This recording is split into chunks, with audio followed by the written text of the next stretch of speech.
இயேசு கிறிஸ்துவின் நாமத்தினால உங்களை வாழ்த்துக்கிறேன். இந்த நாளில் யோசுவா 21 அதிகாரம் 45வது வசனம், கர்த்தர் இஸ்ரவேல் குடும்பத்தாருக்கு சொல்லி இருந்த நல் வார்த்தைகள் எல்லாம் ஒரு வார்த்தையும் தவறி போகவில்லை, எல்லாம் நிறைவேறிட்டு.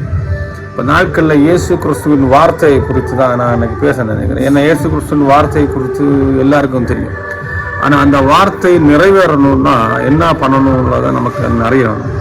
இயேசு கிறிஸ்து பேசுகிற எல்லா வார்த்தைகளும் நல்ல வார்த்தைகள், தேவையில்லாததோ குற்றம் சொல்லுகிற வார்த்தைகளோ அல்லட்டா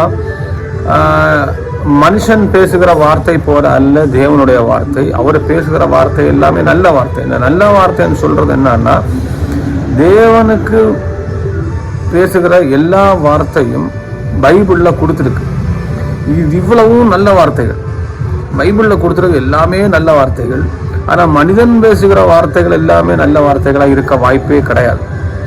ஆனா அழகா தேவன் சொல்ற இஸ்ரவேலுக்கு குடும்பத்தாருக்கு சொல்லி இருந்த நல்வார்த்தைகள். அப்போ இஸ்ரேல் குடும்பத்தாருக்கு தேவன் சில கட்டளைகள் நியாயப்பிரமாணங்கள் எல்லாம் கொடுத்திருந்தாரு.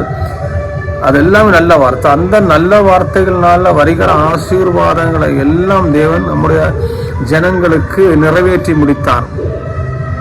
நம்ம வாழ்க்கையில் நம்ம பேசுகிற வார்த்தைகள் எப்படிப்பட்ட வார்த்தைகளா இருக்கு?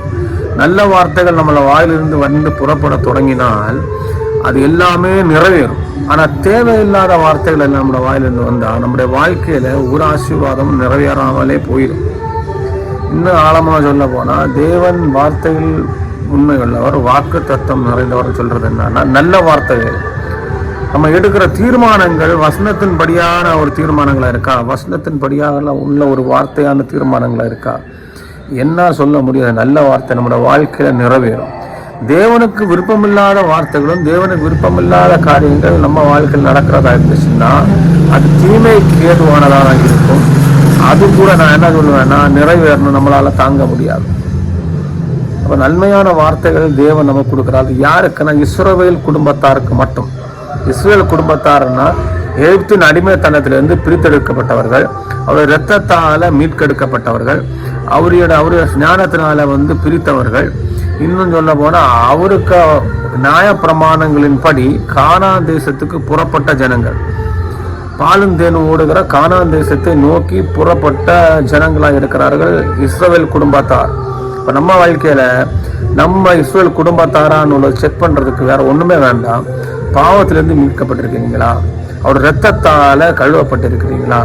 ரெண்டாவது அடுத்தது என்னன்னா, அவருடைய ஞானத்தினால பாவத்துக்காக மறித்து நீதிக்காக பலத்திருக்கிறீங்களா? அது மாத்திரம் செய்தா போதாது, அவருடைய கட்டளைகளின்படி நம்ம கானான் தேசத்துக்கு யாத்திரை செய்கிறவர்களா இருக்கிறீங்களா? இல்லைன்னா உலக காரியத்துக்காக ஓடுகிற ஜனங்களாக இருக்கிறீங்களா?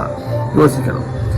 கானான் தேசத்துக்கு யாத்திரை செய்கிறவராக இருந்தா அவர்கள் யாரு குடும்பத்தார்? இஸ்ரவேலின் குடும்பத்தார், விசுவாசத்தின் குடும்பத்தாரா இருக்கிறாங்க. விசுவாச யாத்திரை, விசுவாச வாழ்க்கை. அந்த விசுவாச வாழ்க்கையில பிரயாணம் பண்ணுகிறவர்களுக்கு இந்த வசனம் நன்மையான வசனமா இருக்கு, நல்ல வார்த்தைகளா இருக்கு.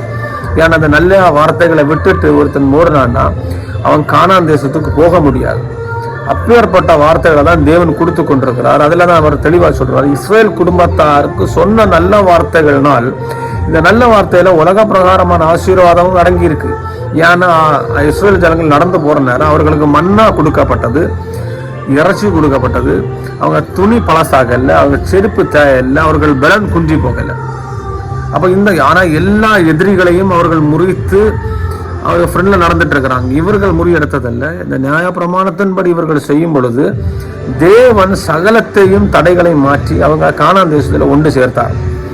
அப்ப இந்த நாட்கள்ல நாம அந்த மாதிரி வசனத்தின்படியா ஜீவித்து கானான் தேசத்துக்கு யாத்திரை பண்றவங்களா இருந்தீங்கன்னா, நீ இஸ்ரேல் குடும்பத்தார் அவங்களுக்கு நல்ல வார்த்தைகளை சொன்ன தேவன் ஒரு வார்த்தையும் தவறி போகல, எல்லாம் நிறைவேறு. தவறி போகலன்னா கையிலேருந்து விழல. கொடுக்கப்பட்ட வார்த்தைகள் அவ்வளவு கேர்ஃபுல்லா ஹேண்டில் பண்ணி தேவன் அவர்கள் நடத்தினாரு. அவ்வளவு வார்த்தைகளும் நிறைவேற்றினார். அவங்களுக்கு தேவையான நேரத்தில் தண்ணீர் கொடுத்தாரு, தேவையான காலத்துல மழையை கொடுத்தார், தேவையான நேரத்துல அக்னி ஸ்தம்பமா இருந்தாரு, மேகஸ்தம்பமா இருந்தாரு, ஆறுதல் கொடுக்கிற தேவனா இருந்தார். எல்லாத்துலயும் அவர் இருந்தார். இதுதான் இந்த நாட்கள்ல வசனம் சொல்லுது. நாம அந்த வசனத்தின்படி ஜீவித்தோட நமக்கு பயம் இல்லை, வசனத்தின்படி ஜீவித்தோட நமக்கு ஒரு நித்திய வாழ்வு இருக்கு. வசனத்தின்படி ஜீவிக்க தொடங்கணும்னா என்னோட வாழ்க்கை மாறணும், சந்ததிகள் மாறுது, பாவத்திலிருந்து வெளியே தேவனோடு உறவாடுகிற அனுபவம் இருக்கு. நாட்கள்ல தேவனுடைய வசனம் நல்ல வார்த்தைகளா இருக்குது. பைபிள் சொல்றது நல்ல வார்த்தைகள் மட்டும் கொடுக்கப்பட்டது. இந்த நல்ல வார்த்தைகளை மாத்திரம் நீங்க பார்த்து போனீங்கன்னா நன்மையான காரியங்களை பார்க்க முடியும், நீங்களும் நல்லவர்களா இருப்பீங்க. இல்லை பட்சத்துல உலகத்தை பார்த்து போறதா இருந்தா நல்ல வார்த்தைகளை கேட்க முடியாது, நல்லவர்களாக இருக்க முடியாது, நரகத்து எதுவாக நம்ம போயிடும். தேவன் இந்த நாட்கள் உங்களை ஆசீர்வதிப்பாராக. ஆமென்.